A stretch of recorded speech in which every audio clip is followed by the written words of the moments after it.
Hi, I'm Matthew Van Help. Jordan Willier, a writer for Minnesota Daily, wrote on December 2nd, 2018, that the University of Minnesota has seen the highest amount of people smoking weed in their university in the last 20 years.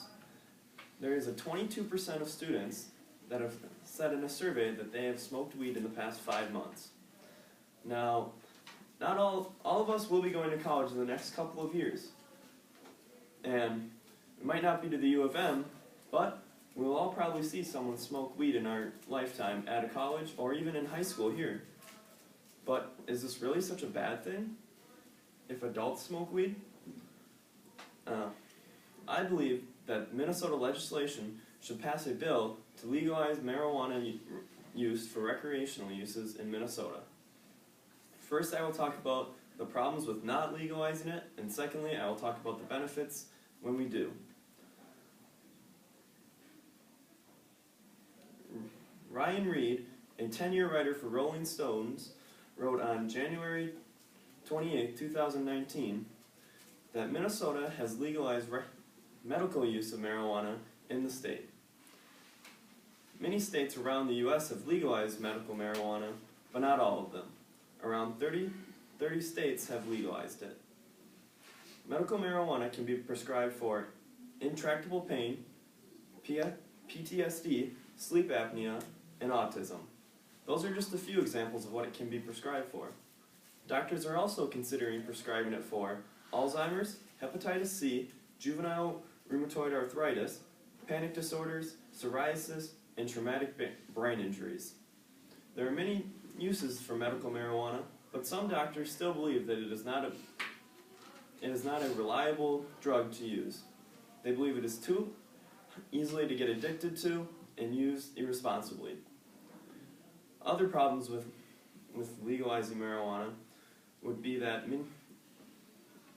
we only have 2 licensed growers in the state of Minnesota that are allowed to grow it. This causes the price of medical marijuana, which is legal here, to be very expensive. Some patients who would like to use it say that they don't because it is too expensive to buy. Around 92% of patients that have been prescribed medical marijuana say that it provides some relief, and 2/3 of patients say that it provides a significant amount of relief to them. So Minnesota should increase the number of growers that are licensed in the state. A way to do this would be to legalize it for recreational use as well, which would drive up supply and bring down the price of marijuana in the state of Minnesota.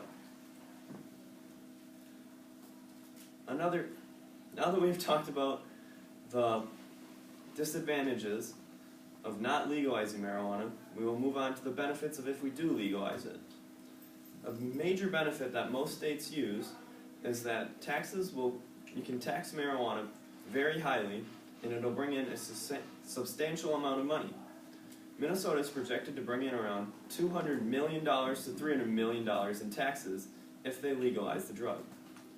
This can be used to educate teens and young adults on what the effects of marijuana before they use it, teach police on what it looks like when someone is driving under the influence of marijuana, and it can be used to help with